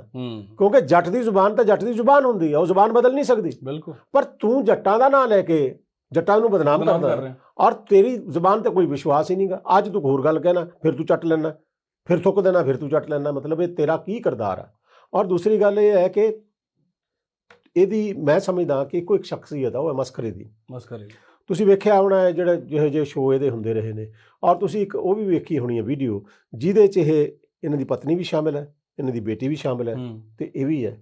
ਉਹ ਕਿਸ ਤਰ੍ਹਾਂ ਦੀ ਮਤਲਬ ਗਲੀਜ਼ ਜੀ ਉਹ ਹੈ, ਜਿਹਦੇ 'ਚ ਬੇਟੀ ਕਹਿੰਦੀ ਮੈਂ ਰਾਤ ਨੂੰ ਭੱਜ ਜਾਂਦੀ ਹਾਂ, ਉਹ ਉੱਠ ਕੇ ਨਿਕਲ ਜਾਂਦੀ ਹਾਂ, ਹੈ ਨਾ, ਮੈਂ ਚੋਰੀ ਹੋ ਜਾਂਦੀ ਹਾਂ, ਪਾਪਾ ਦੀ ਜੇਬ 'ਚ ਮੈਂ ਉਹ ਕੱਢ ਲੈਂਦੀ ਹਾਂ। ਤੇ ਇਹਦੀ ਵਾਈਫ ਵੀ ਉਸ ਤਰ੍ਹਾਂ ਦੀਆਂ ਹਲਕੀਆਂ ਗੱਲਾਂ ਕਰਦੀ ਹੈ। ਮਤਲਬ ਇਹ ਸਾਰੀਆਂ ਗੱਲਾਂ ਤੋਂ ਇਹ ਲੱਗਦਾ ਕਿ ਇਹ ਬੰਦਾ ਦਾਨਿਸ਼ਮੰਦ ਨਹੀਂ, ਸਿਆਸਤ ਦੇ ਵਿੱਚ ਇਹ ਖਾਮੇ 'ਚ ਤਜਰਬੇਕਾਰ ਨਹੀਂ, ਔਰ ਇਹ ਸੂਝਵਾਨ ਨਹੀਂ, ਸਿਆਣਾ ਨਹੀਂਗਾ। ਕਿਉਂਕਿ ਜਿਹੜਾ ਬੰਦਾ ਆਪਣੇ ਆਪ ਨੂੰ ਬਹੁਤ ਅਕਲਮੰਦ ਜਾਂ ਦਾਨਿਸ਼ਮੰਦ ਕਹਿੰਦਾ ਹੋਵੇ, ਉਹਦੇ ਵਰਗਾ ਮੂਰਖ ਤੇ ਬੇਵਕੂਫ ਕੋਈ ਨਹੀਂ ਹੁੰਦਾ। ਔਰ ਸਰ ਸਿਆਸਤ ਦੇ ਵਿੱਚ ਜਿਹੜੇ ਅਸੀਂ ਤੁਸੀਂ ਸੁਨੀਲ ਜਾਖੜ ਦਾ ਨਾਮ ਲਿਆ ਜਾਂ ਚੰਨੀ ਸਾਹਿਬ ਦਾ ਨਾਮ ਲਈਏ ਆਪਾਂ, ਮਤਲਬ ਇਹਨਾਂ ਦੇ ਇੱਕ ਰਿਸਪੌਂਸਿਬਿਲਿਟੀ ਆਉਂਦੀ ਹੈ ਤਾਂ ਇੱਕ ਸੂਝਵਾਨ ਤਰੀਕੇ ਦੇ ਨਾਲ ਉਹਦੇ ਨਾਲ ਨਜਿੱਠਦੇ ਨੇ। ਪਰ ਇਹਨਾਂ ਨੂੰ ਜਦੋਂ ਕੋਈ ਰਿਸਪੌਂਸਿਬਿਲਿਟੀ ਦਿੱਤੀ ਜਾਂਦੀ ਹੈ ਤਾਂ ਜਿਵੇਂ ਇੱਕ ਅਣਜਾਣ ਜਿਹਾ, ਮਸਖਰਾ ਜਿਹਾ, ਜਾਂ ਕੋਈ ਬੱਚਾ ਕਹਿ ਲਓ, ਆਪਾਂ ਛੋਟੀ ਉਮਰ ਦਾ ਕੋਈ ਨੌਜਵਾਨ ਕਹਿ ਲਈਏ, ਜਿਹਨੂੰ ਕੋਈ ਐਕਸਪੀਰੀਅੰਸ ਨਹੀਂ ਹੁੰਦਾ, ਕਿ ਜੇ ਅਹੁਦਾ ਮਿਲਿਆ ਤਾਂ ਅਹੁਦਾ ਛੱਡ ਦਿੱਤਾ, ਵੀ ਮੈਨੂੰ ਇਹ ਨਹੀਂ ਹੋਇਆ, ਜਾਂ ਮੈਨੂੰ ਨਿਆਣਿਆਂ ਵਾਂਗ ਜਿੱਦ ਕਰਨੀ। ਕੀ ਇਹ ਕਿੱਥੋਂ ਤੱਕ ਇਹਨਾਂ ਦੀ ਮਤਲਬ ਸਹੀ ਹੈ ਪਾਰਟੀ ਦੇ ਲਈ, ਤੇ ਪਾਰਟੀ ਕੀ ਦੇਖ ਕੇ ਇਹਨਾਂ ਨੂੰ ਅਹੁਦੇ ਤੇ ਅਹੁਦੇ ਦੇਈ ਜਾ ਰਹੀ ਹੈ? ਤੇ ਹੁਣ ਕੀ ਫੇਰ ਹਾਈ ਕਮਾਂਡ ਜਿਹੜੀ ਹੈ, ਹਾਈ ਕਮਾਂਡ ਤਾਂ ਵੈਸੇ ਰਾਹੁਲ ਗਾਂਧੀ ਔਰ ਸੋਨੀਆ ਗਾਂਧੀ ਨੇ, ਔਰ ਕੀ ਉਹ ਫੇਰ ਇੱਕ ਵਾਰ ਅਹੁਦਾ ਛੱਡਣ ਦੇ ਲਈ ਇਹਨਾਂ ਨੂੰ ਫੇਰ ਮੁੱਖ ਮੰਤਰੀ ਦਾ ਅਹੁਦਾ ਦੇਣਗੇ? ਦੇਖੋ, ਮੈਂ ਇੱਕ ਗੱਲ ਸਮਝਦਾ ਕਿ ਜਿਹੜੀ ਇਹ ਹਾਈ ਕਮਾਨ ਹੈ ਨਾ, ਇਹ ਬੜੀ ਲੋ ਕਮਾਨ ਆ। ਸਹੀ ਗੱਲ ਹੈ। ਇਹਦਾ ਜਿਹੜਾ ਮੈਂਟਲ ਲੈਵਲ ਹੈ ਨਾ, ਬਹੁਤ ਹੀ ਸਧਾਰਨ ਹੈ, ਕਿਉਂਕਿ ਉਹ ਦਿੱਲੀ 'ਚ ਬੈਠੇ ਨੇ। ਇਹ ਕਦੇ ਕਦਾਈ ਇਹਨਾਂ ਨੇ ਪੰਜਾਬ ਆਉਣਾ ਹੁੰਦਾ। ਪੰਜਾਬ ਦੇ ਲੋਕਾਂ ਦੀ ਮਾਨਸਿਕਤਾ ਕੀ ਹੈ, ਪੰਜਾਬ ਦੇ ਲੋਕ ਕਿਵੇਂ ਵੇਖਦੇ ਨੇ, ਜਾਂ ਪੰਜਾਬ ਦੇ ਲੋਕ ਚੰਨੀ ਨੂੰ ਕਿਵੇਂ ਵੇਖਦੇ ਨੇ, ਜਾਂ ਸਿੱਧੂ ਨੂੰ ਕਿਵੇਂ ਵੇਖਦੇ ਨੇ, ਔਰ ਪੰਜਾਬ ਦੇ ਲੋਕਾਂ ਦੇ ਮਨਾਂ ਵਿੱਚ ਸੁਨੀਲ ਜਾਖੜ ਦਾ ਕਿੰਨਾ ਸਤਿਕਾਰ ਹੈ, ਠੀਕ ਹੈ, ਔਰ ਉਹ ਹੁਣ ਤੱਕ ਕੈਪਟਨ ਅਮਰਿੰਦਰ ਸਿੰਘ ਬਾਰੇ ਕੀ ਸੋਚਦੇ ਰਹੇ ਨੇ, ਔਰ ਉਹਨਾਂ ਦੇ ਜਾਣ ਤੋਂ ਬਾਅਦ ਉਹਨਾਂ ਦੀ ਮਾਨਸਿਕਤਾ ਦੇ ਵਿੱਚ ਕੀ ਬਦਲਾਅ ਆਏ ਨੇ, ਇਹ ਸਾਰੀਆਂ ਗੱਲਾਂ ਉਹਨਾਂ ਨੂੰ ਉੱਥੇ ਬੈਠੇ ਨਹੀਂ ਪਤਾ ਲੱਗਦੀਆਂ। ਉਹ ਤਾਂ ਬਸ ਇਹ ਹੈ ਕਿ ਇੱਧਰੋਂ ਉੱਧਰੋਂ ਸੁਣ ਕੇ, ਬਿਲਕੁਲ ਠੀਕ, ਜਿਨ੍ਹਾਂ ਦੀ ਉਹਨਾਂ ਕੋਲੇ ਤੱਕ ਪਹੁੰਚ ਹੈ ਉਹਨਾਂ ਦੀਆਂ ਸੁਣਦੇ ਨੇ। ਬਹੁਤ ਸਾਰੇ ਲੋਕ ਤਾਂ ਉਹਨਾਂ ਨੂੰ ਮਿਲ ਹੀ ਨਹੀਂ ਸਕਦੇ। ਮਤਲਬ ਜੇ ਤੁਸੀਂ ਸੋਚੋ ਵੀ ਮੈਂ ਇੱਕ ਕਾਂਗਰਸ ਦੇ ਵਰਕਰ ਦੇ ਤੌਰ 'ਤੇ ਜਾ ਕੇ ਸੋਨੀਆ ਗਾਂਧੀ ਨੂੰ ਮਿਲਣਾ, ਤਾਂ ਮੈਨੂੰ ਕਿਹਨੇ ਮਿਲਣ ਦੇਣਾ, ਠੀਕ ਹੈ। ਇਸ ਕਰਕੇ ਉਹਨਾਂ ਕੋਲੇ ਅਸਲੀਅਤ ਨਹੀਂ ਪਹੁੰਚਦੀ, ਉਹਨਾਂ ਕੋਲੇ ਉਹ ਸਾਰਾ ਕੁਝ ਪਹੁੰਚਦਾ ਜਿਵੇਂ ਸੁਣੀਆਂ ਸੁਣਾਈਆਂ ਗੱਲਾਂ। ਵੱਡੇ ਐਡਵਾਈਜ਼ਰ ਹੁੰਦੇ ਨੇ ਨਾ, ਉਹ ਕਈ ਵਾਰੀ ਐਡਵਾਈਜ਼ਰ ਇਹੋ ਜਿਹੇ ਹੁੰਦਾ ਵੀ ਉਹਨਾਂ ਕਰਕੇ ਉਹ ਜਿਹੜੇ ਅੱਗੇ ਸੁਲਤਾਨ ਹੁੰਦੇ ਸੀ ਉਹ ਮਾਰੇ ਜਾਂਦੇ ਸੀ ਜੰਗ 'ਚ, ਕਿਉਂਕਿ ਪੁੱਠੀ ਰਾਏ ਦਿੰਦੇ ਹੁੰਦੇ ਸੀ ਉਹ। ਇਹ ਵੀ ਮਤਲਬ ਕੋਈ ਚੰਗੀ ਰਾਏ ਨਹੀਂ ਮੈਨੂੰ ਲੱਗਦਾ ਇਹਨਾਂ ਨੂੰ ਮਿਲ ਰਹੀ। ਦੇਖੋ, ਇਹ ਬੰਦੇ ਦੀ ਜੇ ਦੇਖਿਆ ਜਾਵੇ ਤਾਂ ਪ੍ਰਾਪਤੀ ਕੀ ਹੈ? ਕੋਈ ਪ੍ਰਾਪਤੀ ਨਹੀਂ। ਜੇ ਇਹਨੂੰ ਕੋਈ ਲੋਕ ਸੋਚਣ ਕਿ ਬਹੁ ਗਿਣਤੀ ਇਹਨੂੰ ਇੱਕ ਬਹੁਤ ਦਾਨਿਸ਼ਮੰਦ ਆਗੂ ਵਜੋਂ ਤਸਲੀਮ ਕਰਦੀ ਹੈ, ਤਾਂ ਅਜਿਹਾ ਨਹੀਂ। ਜਿੱਥੋਂ ਤੱਕ ਰੈਲੀਆਂ ਦੀ ਗੱਲ ਹੁੰਦੀ ਹੈ ਕਿ ਰੈਲੀਆਂ 'ਚ ਬਹੁਤ ਇਕੱਠ ਹੋ ਗਿਆ, ਜਾਂ ਭਗਵੰਤ ਮਾਨ ਦੀਆਂ ਰੈਲੀਆਂ 'ਚ ਅੱਜ ਕੱਲ੍ਹ ਕਹਿੰਦੇ ਬੜਾ ਇਕੱਠ ਹੋ ਰਿਹਾ, ਲੋਕ ਇਸ ਤਰ੍ਹਾਂ ਦੇ ਵਾਇਰਲ ਕਰ ਰਹੇ ਨੇ ਵੀਡੀਓਜ਼। ਦੇਖੋ, ਰੈਲੀਆਂ ਦੇ ਇਕੱਠ ਤਾਂ ਉਦੋਂ ਵੀ ਹੋਏ ਸੀ 2017 'ਚ, ਉਦੋਂ ਵੀ ਭਗਵੰਤ ਮਾਨ ਦੀਆਂ ਰੈਲੀਆਂ 'ਚ ਕਿਹੜਾ ਘੱਟ ਵੱਡਾ ਇਕੱਠ ਹੁੰਦਾ ਸੀਗਾ, ਠੀਕ। ਜਿਹੜੇ ਪੰਜਾਬ ਦੇ ਲੋਕ ਨੇ, ਮੈਂ ਤੁਹਾਨੂੰ ਦੱਸਿਆ, ਇਹ ਹਰ ਹਾਲ ਮਨੋਰੰਜਨ ਚਾਹੁੰਦੇ ਨੇ, ਐਂਟਰਟੇਨਮੈਂਟ। ਇਹਨਾਂ ਨੂੰ ਇਹ ਨਹੀਂ ਹੁੰਦਾ ਵੀ ਕਾਂਗਰਸੀਆਂ ਦੀ ਰੈਲੀ ਹੈ, ਜਾਂ ਅਕਾਲੀਆਂ ਦੀ ਰੈਲੀ ਹੈ, ਬਸਪਾ ਦੀ ਰੈਲੀ ਹੈ, ਜਾਂ ਸੰਯੁਕਤ ਸਮਾਜ ਮੋਰਚੇ ਵਾਲਿਆਂ ਦੀ ਰੈਲੀ ਹੈ, ਜਾਂ ਲੋਕ ਇਨਸਾਫ ਪਾਰਟੀ ਵਾਲਿਆਂ ਦੀ ਰੈਲੀ ਹੈ। ਇਹ ਸੋਚਦੇ ਨੇ ਯਾਰ ਚੱਲ ਚੱਲੀਏ ਅੱਜ, ਦੋ ਤਿੰਨ ਚੁਟਕਲੇ ਸੁਣਨ ਨੂੰ ਮਿਲ ਜਾਣਗੇ, ਚੁਟਕਲੇ ਸੁਣਨ ਨਾਲੇ ਘਰੋਂ ਬਹਾਨਾ ਮਿਲ ਜਾਂਦਾ ਜਾਣ ਦਾ, ਔਰ ਫਿਰ ਆ ਸ਼ਾਮ ਨੂੰ ਆਪਦਾ ਮਾੜਾ ਮੋਟਾ ਲਾ ਕੇ ਮੂੰਹ ਨੂੰ ਕੁਆਟਰ ਜਾਂ ਹੈ ਨਾ, ਤਾਂ ਘਰੇ ਆਉਣ ਦਾ ਸਵਾਦ ਹੀ ਹੋਰ ਹੁੰਦਾ। ਤੇ ਫਿਰ ਇਹ ਕਹਿਣਾ ਤਾਂ ਹੁੰਦਾ ਨਾ ਯਾਰ ਵੀ ਰੈਲੀ ਤੇ ਗਏ ਸੀ, ਮਤਲਬ ਬਹੁਤ ਵੱਡਾ ਕੰਮ ਸੀਗਾ। ਤੇ ਇਸ ਕਰਕੇ ਲੋਕਾਂ ਦੀ ਮਾਨਸਿਕਤਾ ਜਿਹੜੀ, ਜੇ ਐਵੇਂ ਰੈਲੀਆਂ ਵੱਡੀਆਂ ਹੁੰਦੀਆਂ ਰਹੀਆਂ ਆਮ ਆਦਮੀ ਪਾਰਟੀ ਦੀਆਂ, ਤੇ ਪੰਜਾਬੀਆਂ ਨੇ 20 ਸੀਟਾਂ ਪਿੱਟ ਕੇ ਦਿੱਤੀਆਂ ਉਹਨਾਂ ਨੂੰ, ਠੀਕ ਆ, ਕਿ ਤੁਹਾਨੂੰ ਇਦੋਂ ਵੱਧ ਨਹੀਂ ਦਿੱਤੀਆਂ ਜਾ ਸਕੀਆਂ। ਲੋਕ ਇਨਸਾਫ ਪਾਰਟੀ ਨੂੰ 2 ਸੀਟਾਂ ਮਿਲੀਆਂ। ਇਹ ਉਦੋਂ ਆਪਦੇ ਆਪ ਨੂੰ ਵੱਡੇ ਮਤਲਬ ਸਮਝਦੇ ਸੀਗੇ ਕਿ ਹੁਣ ਤਾਂ ਪੰਜਾਬ ਸਾਡਾ ਰਾਜ ਆ ਗਿਆ। ਤੇ ਜਦੋਂ ਇਹਨਾਂ ਦਾ ਸਾਰਾ ਕੁਛ ਬਹੁਤ ਵਧੀਆ ਲੱਗ ਰਿਹਾ ਸੀ ਲੋਕਾਂ ਨੂੰ, ਜਦੋਂ ਕਹਿ ਲਓ ਇਹਨਾਂ ਦੀ ਮਤਲਬ ਲੋਕਪ੍ਰਿਯਤਾ ਦਾ ਸੂਰਜ ਚਮਕ ਰਿਹਾ ਸੀ, ਤੇ ਪੰਜਾਬ ਵਾਲਿਆਂ ਨੇ ਇਹਨਾਂ ਨੂੰ 20 ਸੀਟਾਂ ਦਿੱਤੀਆਂ। ਤੇ ਹੁਣ ਠੋਕੋ ਤਾਲੀ ਦੇ ਕਹਿਣ ਨਾਲ ਤਾਂ ਕਾਂਗਰਸ ਦੀ ਸਰਕਾਰ ਆਉਂਦੀ ਨਹੀਂ। ਮੈਨੂੰ ਇਹ ਲੱਗਦਾ ਕਿ ਕਾਂਗਰਸ ਦੀ ਸਰਕਾਰ ਆ ਸਕਦੀ ਹੈ, ਅਜੇ ਵੀ ਹਾਲਾਤ ਇੰਨੇ ਮਾੜੇ ਨਹੀਂ ਹੋਏ।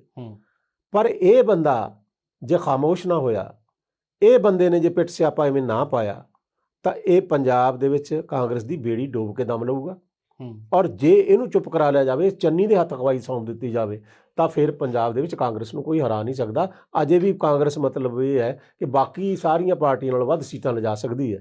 ਮਤਲਬ ਤੁਹਾਡੇ ਕਹਿਣ ਦਾ ਮਤਲਬ ਹੈ ਕਿ ਜੇਕਰ ਇੱਕ ਵਾਰ ਫੇਰ ਜਿਹੜਾ ਮੁੱਖ ਮੰਤਰੀ ਦਾ ਚਿਹਰਾ ਉਹ ਚੰਨੀ ਸਾਹਿਬ ਨੂੰ ਪੇਸ਼ ਕੀਤਾ ਜਾਵੇ, ਤਾਂ ਕਾਂਗਰਸ ਦਾ ਭਵਿੱਖ ਸੁਨਹਿਰਾ ਹੋ ਸਕਦਾ। ਦੇਖੋ ਨਾ ਕਿ ਉਹ ਬੰਦੇ ਦੀ ਖਾਸੀਅਤ ਕੀ ਹੈ, ਤੁਸੀਂ ਕਦੇ ਪਿੱਛੇ ਮੁੜ ਕੇ ਵੇਖੋ, ਕਦੇ ਕੋਈ ਮੁੱਖ ਮੰਤਰੀ ਇਹੋ ਜਿਹਾ ਹੈ ਕਿ ਜਿਹੜਾ ਮਤਲਬ ਭੰਗੜਾ ਵੀ ਪਾ ਰਿਹਾ, ਸੜਕ ਤੇ ਖੜਾ ਸਧਾਰਨ ਬੰਦਿਆਂ ਨੂੰ ਰੋਟੀ ਵੀ ਖਾ ਰਿਹਾ, ਢਾਬੇ ਤੇ ਬੈਠ ਕੇ ਚਾਹ ਵੀ ਪੀ ਰਿਹਾ।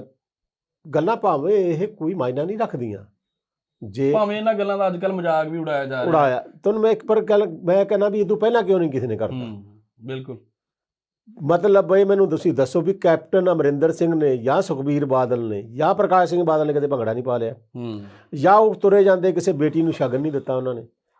ਇੱਕ ਆਪਣੀ ਇੱਕ ਨਾ ਮਰਿਆਦਾ ਜੀ ਬੰਨ ਕੇ ਚੱਲਦੇ ਆ, ਆਪਣੇ ਆਲੇ ਦੁਆਲੇ 4 ਦੀਵਾਰੀ ਜੀ ਖੜੀ ਕਰ ਲੈਂਦੇ ਆ ਕਿ ਅਸੀਂ ਬਸ ਆਪਣੇ ਮਹਿਲ 'ਚ ਹੀ ਰਹਿਣਾ ਜਾਂ ਆਪਣੇ ਘਰ 'ਚ ਹੀ ਰਹਿਣਾ? ਉਹੀ ਹੈ। ਦੇਖੋ, ਲੋਕਾਂ 'ਚ ਵਿਚਰੋਗੇ ਨਹੀਂ ਜਿੰਨੀ ਦੇਰ ਤੱਕ, ਲੋਕਾਂ ਦੇ ਤੁਸੀਂ ਭਾਵੇਂ ਕੁਛ ਨਾ ਕਰੋ, ਲੋਕਾਂ ਦਾ ਕੋਈ ਕੰਮ ਨਾ ਕਰੋ, ਮੁਹੱਬਤ ਨਾਲ ਤੁਸੀਂ ਪੇਸ਼ ਆ ਜਾਓ, ਮੁਹੱਬਤ ਨਾਲ ਗਲੇ ਮਿਲ ਲਓ, ਮੁਹੱਬਤ ਨਾਲ ਉਹਨਾਂ ਦੀ ਗੱਲ ਸੁਣ ਲਓ, ਹੁੰਗਾਰਾ ਭਰ ਲਓ। ਠੀਕ, ਤੁਸੀਂ ਦੇਖਿਆ ਹੋਣਾ ਕਿ ਡਾਕਟਰ ਨੇ ਨਾ, ਉਹਨਾਂ ਕੋਲੇ ਤੁਸੀਂ ਜਾਓ, ਕਈ ਡਾਕਟਰ ਕੋਲੇ ਨਾ ਤੁਸੀਂ, ਉਹ ਭਾਵੇਂ ਉਹਦੇ ਕੋਲ ਕਿੰਨੀਆਂ ਮਰਜ਼ੀ ਡਿਗਰੀਆਂ ਹੋਣ, ਕਿੰਨਾ ਮਰਜ਼ੀ ਤਜਰਬਾ ਹੋਵੇ, ਜੇ ਤੁਸੀਂ ਜਾਓ ਨਾ ਤਾਂ ਉਹ ਤੁਹਾਨੂੰ ਔਖਾ ਬੋਲੇ, ਹਨਾ, ਤਾਂ ਅਸੀਂ ਜੋ ਮਰਜ਼ੀ ਉਹ ਵੱਡੀ ਤੋਂ ਵਧੀਆ ਤੋਂ ਦਵਾਈ ਦੇ ਦੇ, ਤੁਸੀਂ ਠੀਕ ਨਾ ਹੋਏ। ਬਿਲਕੁਲ, ਮੈਂ ਤੁਹਾਡੀ ਗੱਲ ਤੋਂ ਯਾਦ ਆ ਗਿਆ, ਮੈਂ ਆਪਣੀ ਮਦਰ ਨੂੰ ਲੈ ਗਿਆ ਡਾਕਟਰ ਕੋਲ, ਤਾਂ ਡਾਕਟਰ ਬਹੁਤ ਸਿਆਣਾ, ਮੈਂ ਕਿਹਾ ਮੈਂ ਸੁਣਿਆ ਡਾਕਟਰ ਬਹੁਤ ਸਿਆਣਾ, ਤੁਹਾਡੇ ਉਹਨਾਂ ਦੇ ਗੋਡੇ ਬਹੁਤ ਦੁਖਦੇ, ਤੇ ਮੈਂ ਕਿਹਾ ਚਲੋ ਉਹਨਾਂ ਕੋਲ ਚੱਲਦੇ ਹਾਂ, ਤੇ ਕਹਿੰਦੇ ਚਲੋ ਠੀਕ ਹੈ, ਲੈ ਜਾਂਦੇ। ਉੱਥੇ ਬੜੀ ਦਵਾਈ ਖਾਧੀ ਹੈ, ਤੇ ਡਾਕਟਰ ਸਾਹਿਬ ਜਿਹੜੇ ਸੀ ਬੜੇ ਸਿਆਣੇ ਸੀ, ਪਰ ਉਹਨਾਂ ਦੇ ਬੋਲਣ ਦਾ ਜਿਹੜਾ ਅੰਦਾਜ਼ ਸੀ ਉਹ ਬੜਾ ਖੜਬਾ ਸੀ, ਔਰ ਬੜਾ ਖੜਬਾ ਬੋਲਣਾ, ਇੱਦਾਂ ਨਹੀਂ ਕਰਨਾ, ਇੱਦਾਂ ਕਰਨਾ, ਇੱਦਾਂ ਕਰਨਾ, ਇੱਦਾਂ ਕਰਨਾ। ਤੇ ਮੰਮੀ ਘਰ ਆ ਕੇ ਮੈਨੂੰ ਕਹਿੰਦੇ ਦਵਾਈ ਤਾਂ ਚਲੋ ਮੈਂ ਠੀਕ ਹੈ, ਪਰ ਮੈਂ ਅੱਜ ਤੋਂ ਬਾਅਦ ਦੁਬਾਰਾ ਉਹਦੇ ਕੋਲ ਨਹੀਂ ਜਾਣਾ, ਕਿਉਂਕਿ ਉਹਦਾ ਸੁਭਾਅ ਬੜਾ ਮਾੜਾ। ਹੁਣ ਤੁਸੀਂ ਦੇਖੋ ਵੀ, ਮੈਂ ਤੁਹਾਨੂੰ ਆਪਣੇ ਘਰ ਵਾਪਰ ਦੀ ਗੱਲ ਦੱਸਦਾ। ਮੇਰੇ ਮਿਸਿਸ ਦੇ ਬ੍ਰਦਰ ਨੇ, ਜਿਹੜੇ ਮੇਰਾ ਸਾਲਾ, ਉਹ ਡਾਕਟਰ ਹੈ, ਡਰਮਾਟੋਲੋਜਿਸਟ ਹੈ, ਹੈਡ ਆਫ ਦਾ ਡਿਪਾਰਟਮੈਂਟ ਹੈ, ਸੁਪਰਿੰਟੈਂਡੈਂਟ ਹੈ। ਉਹਦੀ ਮਿਸਿਸ ਹੈ ਜਿਹੜੀ, ਉਹ ਵੀ ਡਾਕਟਰ ਹੈ, MD ਹੈ, ਪੈਥੋਲੋਜਿਸਟ ਹੈ। ਉਹਨਾਂ ਦੀ ਬੇਟੀ ਹੈ ਜਿਹੜੀ, ਉਹ ਵੀ ਡਾਕਟਰ, ਦਾ ਹਸਬੈਂਡ ਡਾਕਟਰ ਹੈ। ਉਹਦੇ ਅੱਗੇ ਬੇਟੀ ਦਾ ਸਹੁਰਾ ਡਾਕਟਰ ਹੈ। ਅੱਛਾ, ਅੱਗੇ ਬੇਟਾ ਡਾਕਟਰ ਹੈ। ਠੀਕ, ਮਤਲਬ ਸਾਰੇ ਡਾਕਟਰ ਨੇ ਉਹ। ਤੇ ਜਦੋਂ ਵੀ ਕੋਈ ਸਮੱਸਿਆ ਆਉਂਦੀ ਹੈ ਤੇ ਅਸੀਂ ਉਹਨਾਂ ਨੂੰ ਫੋਨ ਕਰਦੇ ਹਾਂ ਵੀ ਆ ਹੈ। ਠੀਕ, ਤਾਂ ਕਈ ਵਾਰੀ ਇਹ ਸੋਚੀਦਾ ਯਾਰ ਵੀ ਵਾਰੀ ਡਿਸਟਰਬ ਜਾ ਕੋਈ ਕਰਨਾ ਹੁੰਦਾ, ਹਨਾ, ਚਲੋ ਲੋਕਲ ਕਿਸੇ ਡਾਕਟਰ ਨੂੰ ਪੁੱਛ ਲਈਏ। ਲੋਕਲ ਡਾਕਟਰ ਨੂੰ ਪੁੱਛਿਆ ਤਾਂ ਕੋਈ ਗੱਲ ਜੀ ਨਹੀਂ ਬਣੀ। ਉਹ ਡਾਕਟਰ ਦੇ ਇੱਕ ਤਾਂ ਬੋਲ ਬੁਲਾਰਾ ਪਸੰਦ ਨਹੀਂ ਆਇਆ, ਤੇ ਅਲਟੀਮੇਟਲੀ ਕਿਸੇ ਨੇ ਦੱਸਿਆ ਵੀ ਇੱਥੇ ਨਾ ਇੱਕ RMP ਹੈ, ਡਾਕਟਰ ਭਾਰਦਵਾਜ, ਵੀ ਉਹਨਾਂ ਕੋਲੇ ਜਾਓ ਤੁਸੀਂ। ਤੇ ਕਿਸੇ ਡਾਕਟਰ ਤੋਂ ਕੋਈ, ਉਹਨਾਂ ਦੇ ਆਪਣੇ ਘਰ ਦੇ ਡਾਕਟਰਾਂ ਦਾ ਵੀ ਕੋਈ ਆਰਾਮ ਨਾ ਆਇਆ, ਡਾਕਟਰ ਸਾਹਿਬ ਕੋਲੇ ਚਲੇ ਗਏ। ਤੇ ਪਹਿਲਾਂ ਡਾਕਟਰ ਸਾਹਿਬ ਨੇ ਸਤਿ ਸ਼੍ਰੀ ਅਕਾਲ ਡਾਕਟਰ ਸਾਹਿਬ ਨੇ ਮਰੀਜ਼ ਨੂੰ ਸਤਿ ਸ਼੍ਰੀ ਅਕਾਲ ਬੁਲਾਈ। ਇਹ ਛੋਟੀ ਜਿਹੀ ਦੁਕਾਨ ਉਹਨਾਂ ਦੀ, ਇੱਕ ਬੈਂਚ ਉਹਨਾਂ ਦਾ, ਇੱਕ ਕੁਰਸੀ, ਇੱਕ ਛੋਟੀਆਂ ਸ਼ੀਸ਼ੀਆਂ ਦਵਾਈਆਂ ਦੀ ਅੰਦਰ ਰੱਖੀ। ਤੇ ਅਸੀਂ ਜਾ ਕੇ ਬੈਠ ਕੇ, ਕਹਿੰਦੇ ਦੱਸੋ ਕੀ ਗੱਲ ਹੋ ਗਈ? ਬੜੇ ਪੋਲਾਈਟ ਬੋਲੇ ਉਹ, ਕਿਹਾ ਜੀ ਇਸ ਤਰ੍ਹਾਂ ਕਰਕੇ ਨਾ ਵੀ ਇਹਨਾਂ ਨੂੰ ਦਰਦ ਹੋ ਜਾਂਦਾ ਮੋਢੇ 'ਤੇ, ਠੀਕ ਨਹੀਂ ਹੋਈ ਬਹੁਤ। ਅੱਛਾ, ਤੇ ਆਹ ਗੋਲੀਆਂ ਲੈ ਲਓ ਤੁਸੀਂ, ਤੇ ਆਹ ਇੱਕ ਪੁੜੀ ਹੈ। ਤੇ ਮੈਂ ਪੁੱਛਿਆ, ਮੈਂ ਡਾਕਟਰ ਸਾਹਿਬ ਕੋਈ ਸਟੀਰੋਇਡ ਤਾਂ ਨਹੀਂ ਇਹ? ਮਤਲਬ ਨਹੀਂ, ਇਹ ਤੁਸੀਂ ਚੈੱਕ ਕਰਵਾ ਲਓ ਕਿਸੇ ਤੋਂ, ਇਹ ਸਟੀਰੋਇਡ ਕੋਈ ਨਹੀਂ। ਤੇ ਗੋਲੀਆਂ ਦੇ ਦਿੱਤੀਆਂ, ਉਹ 2 ਖੁਰਾਕਾਂ ਹੀ ਖਾਧੀਆਂ ਤੇ ਠੀਕ ਹੋ ਗਏ। ਠੀਕ, ਅਸੀਂ ਸੋਚਿਆ ਯਾਰ ਵੱਡੇ ਡਾਕਟਰਾਂ ਕੋਲ ਆਰਾਮ ਨਹੀਂ ਲੱਗਾ, ਵੱਡੇ ਘਰ ਦੇ ਡਾਕਟਰਾਂ ਕੋਲ ਆਰਾਮ ਨਹੀਂ ਲੱਗਾ। ਹੁਣ ਇਹ ਹੁੰਦਾ ਕਿ ਜਿਹੜਾ ਵੀ ਕੋਈ ਕਿਸੇ ਦੇ ਐਂ ਚੁੱਕ ਜੀ ਪਾਇਆ ਜਾਂ ਕੋਈ ਹੁੰਦਾ ਨਾ, ਤੇ ਉਹ ਡਾਕਟਰ ਸਾਹਿਬ ਉਹ ਕਹਿੰਦੇ ਵੀ ਉਹਨਾਂ ਦੀ ਦਵਾਈ ਅਸੀਂ, ਮਤਲਬ ਇਹ ਗੱਲ ਕਮਾਤੀ। ਤਜਰਬਾ ਤੇ ਤੁਹਾਡਾ ਐਟੀਟਿਊਡ, ਨਜ਼ਰੀਆ, ਦ੍ਰਿਸ਼ਟੀਕੋਣ, ਵਿਵਹਾਰ ਤੁਹਾਡਾ ਬਹੁਤ ਮਾਇਨੇ ਰੱਖਦਾ ਹੈ। ਔਰ ਜਿਹੜੇ ਬੰਦੇ ਸੂਝਵਾਨ ਨੇ, ਜਿਹੜੇ ਬੰਦਿਆਂ ਨੂੰ ਪਤਾ ਹੈ ਕਿ ਯਾਰ ਲੋਕਾਂ ਨਾਲ ਮੁਹੱਬਤ ਦਾ ਨਤੀਜਾ ਕੀ ਹੁੰਦਾ, ਇਹ ਚੰਨੀ ਜੀ ਨੂੰ ਪਤਾ, ਚੰਨੀ ਜੀ ਨੇ, ਕਿ ਮੈਂ ਸਿਰਫ ਕੁਝ ਕਰ ਸਕਾਂ ਜਾਂ ਨਾ ਕਰ ਸਕਾਂ, ਪਰ ਜੇ ਮੈਂ ਮੁਹੱਬਤ ਹੀ ਕਰ ਗਿਆ ਲੋਕਾਂ ਦੇ ਦਿਲਾਂ ਦੇ ਵਿੱਚ ਜਗ੍ਹਾ ਬਣਾ ਲਈ, ਔਰ ਉਹਨੇ ਬਣਾਈ ਹੈ। ਔਰ ਠੋਕੋ ਤਾਲੀ ਨੂੰ ਸਭ ਤੋਂ ਵੱਡਾ ਫਿਕਰ ਇਹ ਪਿਆ ਹੋਇਆ ਕਿ ਯਾਰ ਇਹ ਬੰਦਾ ਤਾਂ ਛੜਪੇ ਮਾਰ ਕੇ ਮੇਰੇ ਤੋਂ ਬਹੁਤ ਅੱਗੇ ਨਿਕਲ ਗਿਆ। ਤਾਂ ਜਿਨ੍ਹਾਂ ਨੂੰ ਉਹ ਕੰਡੈਮ ਕਰਦਾ ਰਿਹਾ ਕਿ ਲੋਲੀਪੌਪ ਦੇ ਰਿਹਾ, ਕੋਈ ਮਾਡਲ ਨਹੀਂ ਗਾ, ਕੋਈ ਰੋਡ ਮੈਪ ਨਹੀਂ ਗਾ, ਔਰ ਉਹੀ ਬੰਦਾ ਫਿਰ ਜਿਹੜਾ ਇਹ ਗੱਲ ਕਰਦਾ ਕਿ ਮੈਂ ਜੱਟ ਤੇ ਮੇਰੀ ਜ਼ੁਬਾਨ, ਤੇ ਉਹ ਬੰਦਾ ਫਿਰ ਦੂਜੇ ਦਿਨ ਥੁੱਕ ਕੇ ਚੱਟ ਜਾਂਦਾ, ਹਨਾ, ਔਰ ਫਿਰ ਉਹ ਖੁਦ ਹੀ ਉਹ ਲੋਲੀਪੌਪ ਦੇਣਾ, ਆਪ ਲੋਲੀਪੌਪ ਦੇ ਰਿਹਾ। ਤਾਂ ਗੱਲ ਇਹ ਹੁੰਦੀ ਹੈ ਹਰੀਸ਼ ਜੀ ਕਿ ਤੁਹਾਡੀ ਇੱਕ ਲਾਈਨ ਆਫ ਐਕਸ਼ਨ ਹੈ, ਦੁਨੀਆ ਇੱਧਰ ਦੀ ਇੱਧਰ ਹੋ ਜੇ, ਤੁਸੀਂ ਉਹਦੇ ਤੋਂ ਨਾ ਹਿੱਲੋ। ਬਿਲਕੁਲ, ਜੇ ਤੁਹਾਡਾ ਮੰਨ ਲਓ ਕੋਈ ਅਕੀਦਾ ਜ਼ਿੰਦਗੀ ਦੇ ਵਿੱਚ, ਤਾਂ ਫਿਰ ਤੁਸੀਂ ਜੋ ਵਿਰੋਧਤਾ ਹੁੰਦੀ ਹੋਵੇ, ਤੁਹਾਡੇ ਹੱਥੋਂ ਕੁਰਸੀ ਜਾਂਦੀ ਹੈ ਜਾਵੇ, ਪਰ ਤੁਹਾਡਾ ਵਕਾਰ ਨਹੀਂ ਜਾਣਾ ਚਾਹੀਦਾ। ਤੁਸੀਂ ਆਪਣੇ ਰੂਲ ਐਂਡ ਰੈਗੂਲੇਸ਼ਨ ਜਿਹੜੇ ਹੈਗੇ ਨੇ ਔਰ ਰਿਸਪੌਂਸਿਬਿਲਿਟੀਜ਼ ਜਿਹੜੀਆਂ ਹੈਗੇ ਨੇ, ਉਹਦੇ ਅਕੋਰਡਿੰਗ ਰਹਿ ਕੇ ਕੰਮ ਕਰੋ। ਚੰਨੀ ਜੀ ਚੁੱਪ ਚੁਪੀਤੇ ਆਪਣਾ ਕੰਮ ਕਰਦੇ ਰਹੇ, ਠੋਕੋ ਤਾਲੀ ਕਹਿ ਕੇ ਬਦਨਾਮ ਹੋ ਗਿਆ। ਔਰ ਹੁਣ ਇਹਨੂੰ ਐਂ ਲੱਗਦਾ ਕਿ ਮੈਨੂੰ ਛੇਤੀ ਕੀਤੇ ਮੁੱਖ ਮੰਤਰੀ ਅਹੁਦੇ ਦਾ ਉਮੀਦਵਾਰ ਐਲਾਨ ਦਿੱਤਾ ਜਾਵੇ, ਕਿਉਂਕਿ ਜੇ ਇਸ ਤਰ੍ਹਾਂ ਦੀ ਗੱਲ ਹੁੰਦੀ ਹੈ ਤਾਂ ਇਹਦਾ ਮਤਲਬ ਇਹ ਹੈ ਕਾਂਗਰਸ ਦੀਆਂ ਕਈ ਟੁਕੜੀਆਂ ਬਣ ਜਾਣਗੀਆਂ, ਕਿਉਂਕਿ ਲੋਕ ਇਹ ਬਰਦਾਸ਼ਤ ਨਹੀਂ ਕਰਨਗੇ ਕਿ ਚਰਨਜੀਤ ਸਿੰਘ ਚੰਨੀ ਨੂੰ ਤੁਸੀਂ 3 ਮਹੀਨੇ ਮੂਹਰੇ ਲਿਆ ਕੇ ਸਿਰਫ ਵੋਟਾਂ ਲੈਣ ਵਾਸਤੇ ਅੱਗੇ ਕੀਤਾ, ਤੇ ਹੁਣ ਤੁਸੀਂ ਇਹਦੇ ਸਿਰ ਤੇ ਤਾਜ ਰੱਖੀ ਜਾਂਦੇ ਹੋ। ਇਹ ਗੱਲ ਲੋਕਾਂ ਨੂੰ ਪਸੰਦ ਨਹੀਂ ਆਵੇਗੀ। ਬਿਲਕੁਲ।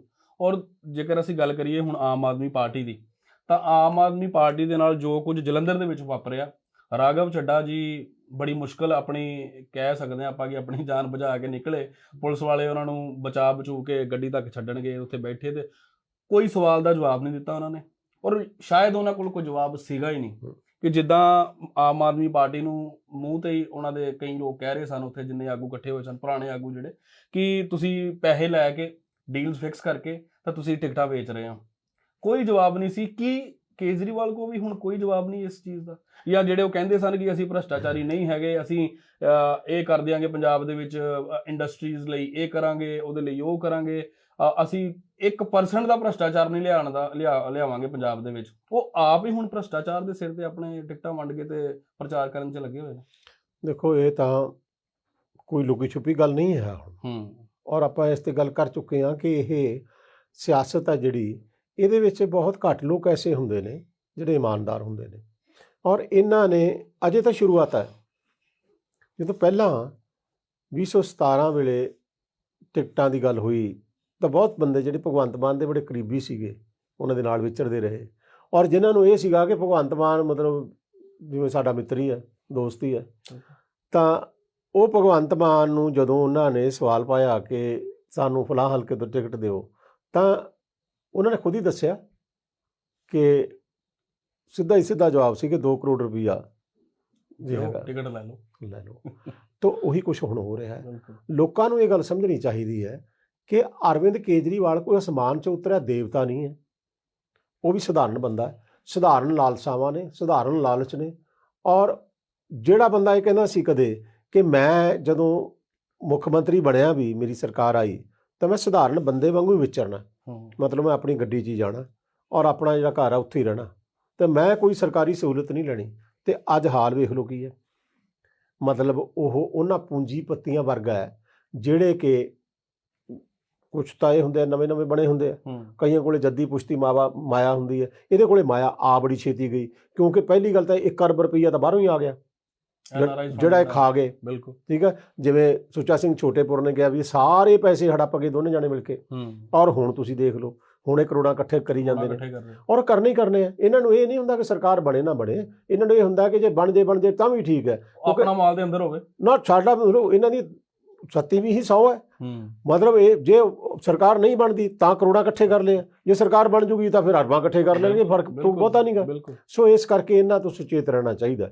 ਮੈਂ ਸਮਝਦਾ ਕਿ ਜੇ ਪੰਜਾਬ ਦੇ ਲੋਕ ਅਕਲਮੰਦ ਜਾਂ ਦੂਰਦ੍ਰਿਸ਼ਟੀ ਵਾਲੇ ਹੋਏ ਤਾਂ ਫਿਰ ਇੱਕ ਮੌਕਾ ਕਿਹਨੂੰ ਦੇਣਗੇ? ਸੰਯੁਕਤ ਸਮਾਜ ਮੋਰਚੇ ਵਾਲਿਆਂ ਨੂੰ, ਜਿਨ੍ਹਾਂ ਨੇ ਭਾਈ ਇਸ ਪੰਜਾਬ ਵਾਸਤੇ, ਪੰਜਾਬ ਦੀਆਂ ਉਪਜਾਊ ਜ਼ਮੀਨਾਂ ਨੂੰ ਬਚਾਉਣ ਵਾਸਤੇ ਕਾਰਪੋਰੇਟਾਂ ਨਾਲ ਸਿੰਘ ਫਸਾਏ ਔਰ ਉਹਨਾਂ ਨੂੰ ਸ਼ਿਕਸਤ ਦਿੱਤੀ। ਔਰ ਜਿਹੜਾ ਮੋਦੀ ਜੀ ਇਹ ਕਹਿੰਦੇ ਸੀਗੇ ਕਿ ਇਹ ਅੰਦੋਲਨ ਜੀਵੀ ਨੇ, ਫਲਾਣੇ ਜੀਵੀ ਨੇ, ਔਰ ਉਹਨਾਂ ਨੇ ਗੋਡਣੀਆਂ ਲਵਾਤੀਆਂ। ਉਹਨਾਂ ਨੂੰ ਇੱਕ ਜ਼ਰੂਰ ਮੌਕਾ ਦੇਣਾ ਚਾਹੀਦਾ ਹੈ। ਜੇ ਕੋਈ ਸਿਆਣਾ ਆਦਮੀ ਸਿਆਣਪ ਤੋਂ ਕੰਮ ਲਵੇ ਤਾਂ ਮੈਨੂੰ ਨਹੀਂ ਲੱਗਦਾ ਉਹ ਕਿਸੇ ਹੋਰ ਪਾਰਟੀ ਨੂੰ ਵੋਟ ਪਾਏਗਾ।